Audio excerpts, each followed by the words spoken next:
เขาทำไมอ่ะขอแขนนะเอาแขนนะเอาแขนนะ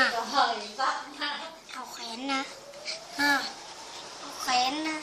เอาแขนนะเอาแขนนี่จะจับหน้าน้องงั้นโดนกัดเลยงักไม่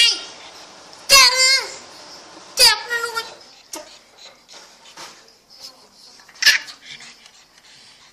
เจ็บนะลูกแม่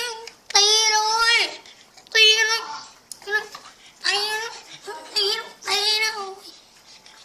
นี่ตีนะเลยดื้อกัดทำไมกัดไม่ทำไมดื้อเหรอตูดก็ได้เห็นไหมมันกัดต่อหน้าต่อตาเลย